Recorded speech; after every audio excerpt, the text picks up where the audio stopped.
Welcome to the channel, 831 Avo. Check it out.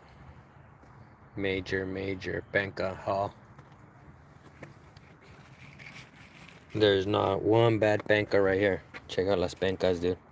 So just need a callus over, like maybe 5 to 7 days, and a half shade, maybe the walkway, side walkway. Callus over.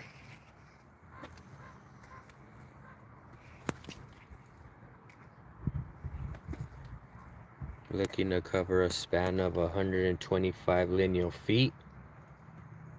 Hopefully I can go 2 rows without having to split them, but we'll see. We'll have to get a count later. And then I have 10 of the blue myrtle. This is gonna be, again, a living fence, a living wall of fruit-bearing cactus here in the 831 Santa Cruz, California. So alright, with the blue myrtle cactus, with the garambullo, we're hoping to get the little blue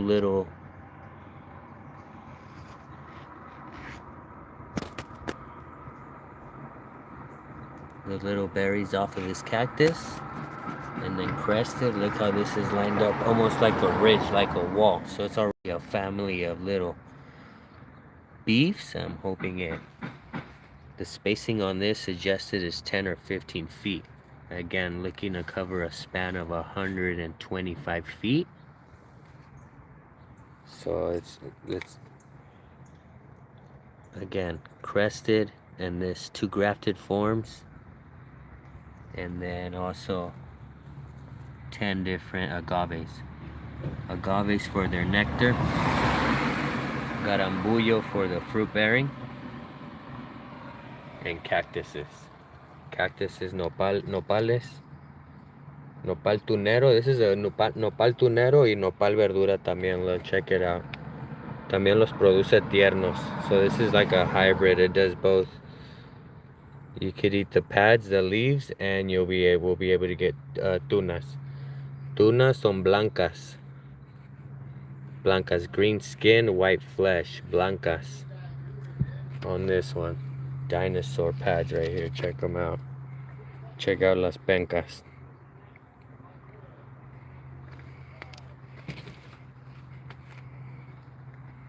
I cut down like 4 of them.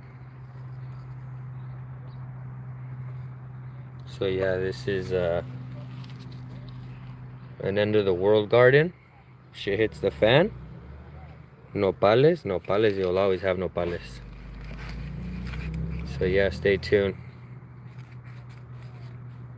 Alright, this is the living wall, the living fence.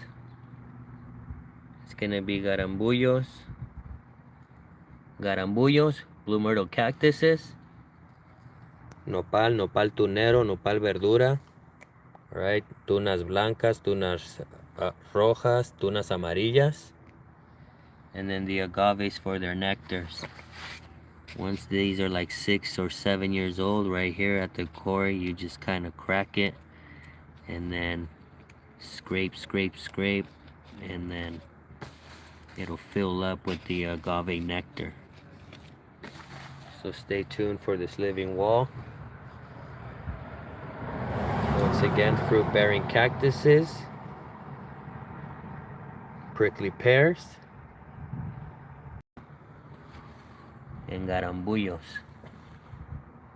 I could do pitayas too, Mexican pitayas too, but some say we're too coastal. Too coastal where the flower doesn't set fruit, but you know me, I'm gonna get a few anyways.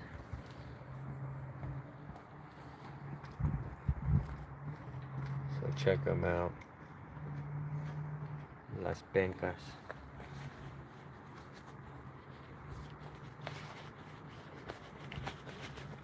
Right now I have two varieties, so we're still on the hunt for a yellow one. But yeah, you let that callus over for like 5 or 7 days, and then you can plant. We can plant immediately upside down, but then you expose that callus. But just for the sake of a nice little garden, we're gonna let that callus over and then plant right side up. Bury half deep. So yeah, again, I could keep pulling them out. They're all really nice. So we should get to production sooner than later. And then we're gonna get a pretty solid wall, pretty solid fence.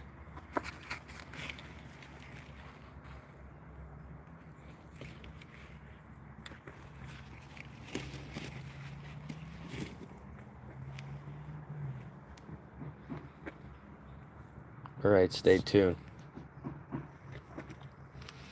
Quick little update. Nopal fruit. Nopal Penca haul. This is a Penca haul right here. Nopal tunero.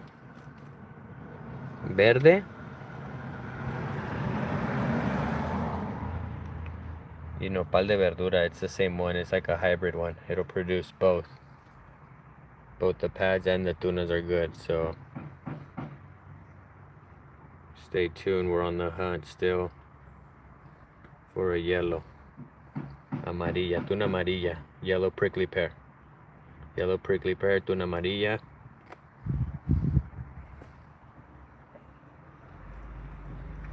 These ones right here, the spacing recommended is 50 centimeters.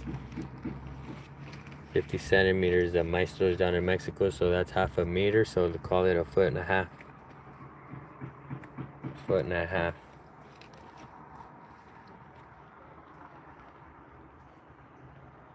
Half berry. Okay, stay tuned. Stay tuned when I'm gonna lay them out. It's on the slope.